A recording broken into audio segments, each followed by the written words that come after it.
Hello friends, నా పేరు నరేంద్ర. అందరూ ఎలా ఉన్నారు?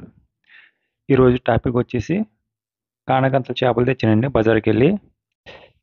మా ఆవిడకి చేయటం రాకపోయినా ఎడాపెడా తనకొచ్చినట్టు చేసి పారేసిందండి మొత్తానికి. ఈ కానగంతల్ని పులుసు పెట్టుకోవచ్చు, ఫ్రై కూడా చేసుకోవచ్చండి.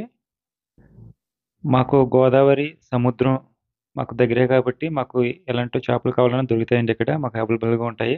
అంతేకాకుండా చెరువులు కూడా మాకు ఎక్కువ కాబట్టి ఇక్కడ చెరువు చేపలు కూడా మాకు బాగా దొరుకుతాయి. మాకు చేపలకి కొదవలేదండి. తినే ఓపిక ఉండాలి గానండి, రోజుకో రకం చేపలు తినొచ్చు. మన ఛానల్‌ని చూస్తున్న ప్రతి ఒక్కరూ దయచేసి లైక్ చేయండి, సబ్స్క్రైబ్ చేసుకోవడం మర్చిపోకండి ఫ్రెండ్స్. మొత్తానికి కటింగ్ పూర్తయిందండి. ఇప్పుడు ఆ కట్ చేసిన చేపల మీద కొంచెం ఉప్పు యాడ్ చేసుకొని బాగా కలుపుకోవాలండి. అలా కలపడం వల్ల ఆ ఉప్పు చేపలకు పట్టి ఆ నీసువాసన పోతుంది. అంతేకాకుండా దానికున్న బ్యాక్టీరియా కూడా పోతుందండి. అలా బాగా కలిపిన తర్వాత వాటిని వాటర్ పోసి కింద దేనికైనా బండ మీద గానీ, ఏదైనా గరుగ్గా ఉన్న నేల మీద గానీ వేసి శుభ్రంగా తోముకోవాలండి. అప్పుడు పైనున్న ఆ పొర, బ్యాక్టీరియా మొత్తం పోతుందండి. బాగా తోమి కడగాలండి. ఇప్పుడు చూడండి, ఇవి కడగడం వల్ల మల్లెపూలులాగా మెరిసిపోతున్నాయి. కనీసం 3, 4 సార్లయినా సరే కడగాలండి. ఓకే అండి. మొత్తానికి కటింగ్ అయింది. క్లీనింగ్ కూడా అయిపోయిందండి. నెక్స్ట్ కూర ఎలా వండుతారో చూద్దామండి. 4 ఉల్లిపాయలు తీసుకొని వాటిని ముక్కల కింద తరుక్కోవాలండి. ఆ తరిగిన ముక్కల్లో చింతకాయలేస్తున్నామండి. ఇంతకీ మీకు చెప్పడం మర్చిపోయాను. నేను వండించేది కానగంతలు చింతకాయ అండి.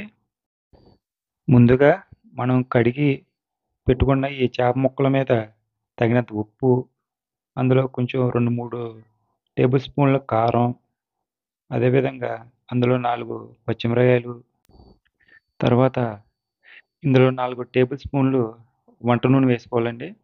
ఇందులో మనం మిక్సీ పట్టుకున్న చింతకాయలు, ఉల్లిపాయలు ముద్దని ఇందులో వేసుకొని బాగా కలుపుకోవాలండి. ఆ ముక్కలకి బాగా పట్టించాలి. ముక్కలకి ఇవి బాగా పట్టించిన తర్వాత అండి, ఇందులో ఒక గ్లాస్ వాటర్ పోసుకోవాలి. మనం చేసుకునేది పులుసు కాబట్టి గ్లాస్ వాటర్ పోసుకొని పొయ్యి మీద పెట్టుకుంటే ఒక 20 నిమిషాలు ఉడికించుకుంటే కూర రెడీ అయిపోయినట్టే అండి. కూర మాత్రం చాలా అద్భుతంగా వచ్చింది. ఓకే ఫ్రెండ్స్, వీడియోని చివరి వరకు చూసినందుకు థ్యాంక్స్ ఫ్రెండ్స్. లైక్ చేయండి, సబ్స్క్రైబ్ చేసుకోండి ఫ్రెండ్స్. కొంచెం సపోర్ట్ చేయండి ఫ్రెండ్స్. Thank you.